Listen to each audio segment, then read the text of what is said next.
Empréstimo consignado liberado para quem tem carteira assinada. Essa notícia foi vinculada semana passada através de uma medida provisória que o governo federal mandou para o Congresso Nacional.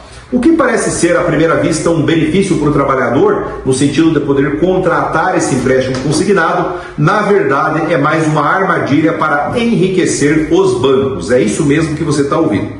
Essa modalidade de empréstimo consignado através da carteira de trabalho, descontando do salário do trabalhador, ela tem a garantia para o banco do FGTS que o trabalhador tem depositado todo mês. Ou seja, se esse trabalhador no meio do caminho falecer, se no meio do caminho ficar desempregado, se a empresa falir, por exemplo, e atrasar os salários dele, ele não tiver condições de arcar com aquele compromisso do empréstimo que ele fez, existe um fundo garantidor para os bancos através dos depósitos do FGTS, 10% dos depósitos do FGTS desse trabalhador. Vejam, meus amigos, isso é um absurdo, porque o fundo de garantia por tempo de serviço, que é uma herança de décadas e décadas de lutas trabalhistas, ele não deve ser utilizado para garantir dívida nenhuma com o banco. O FGTS é um depósito que serve para a pessoa, ao longo da sua vida, ir pagando sem pressa de sacar, e quando se aposentar, ele ter uma espécie de poupança, já que nem todos os trabalhadores, com o salário que ganham, têm a capacidade de fazer uma poupança por conta própria.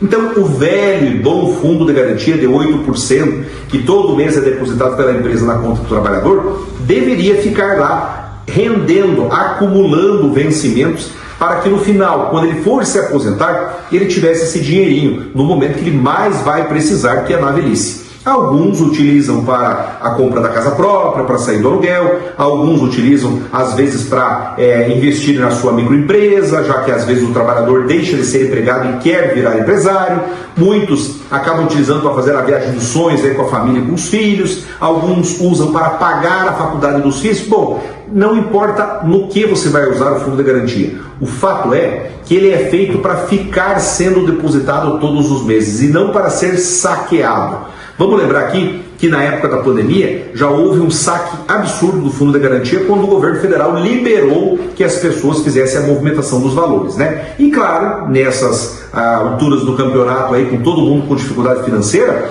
todas as pessoas foram lá e pegaram o fundo de garantia na época da pandemia. Não contente com isso agora, e veja, estamos falando de outro governo, né?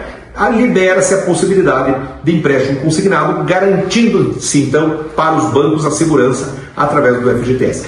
Vocês têm dúvida que os bancos vão meter a mão do FGTS dos trabalhadores? Vocês têm dúvida que esse trabalhador, antes de pagar esse empréstimo consignado, ele vai ter algum problema, como demissão, por exemplo, ou então afastamento, alguma coisa que reduza a renda e comprometa o valor do empréstimo consignado? É óbvio, gente, é óbvio. Se os bancos estão oferecendo dinheiro, não é à toa. Eles estão ganhando alguma coisa, eles estão com alguma segurança, como acontece, por exemplo, com o empréstimo consignado dos aposentados e pensionistas do INSS. E o detalhe, né? Em algumas simulações que nós temos visto, os juros estão chegando a 3, 4% por mês. O governo falou que essa modalidade tem uma média aí de 2,5% e aí os bancos vão brigar entre eles para oferecer a menor taxa.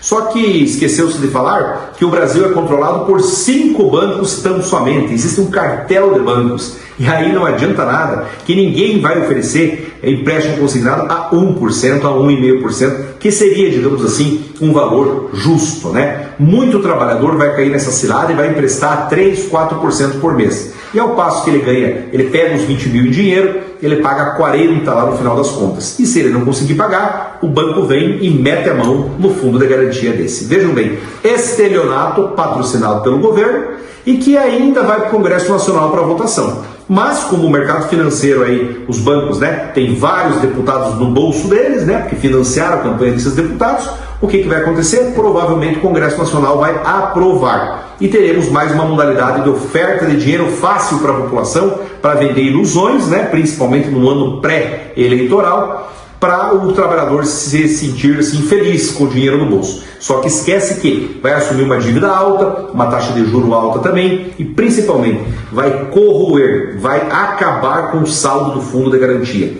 Já era casa própria, já era saque em caso de doença grave, conforme a lei permite, e mais ainda, já era fundo de garantia lá na hora da aposentadoria. É triste. O fundo de garantia tinha um objetivo e agora acabaram desvirtuando a sua finalidade. Como sempre, os bancos ganhando e o trabalhador perdendo.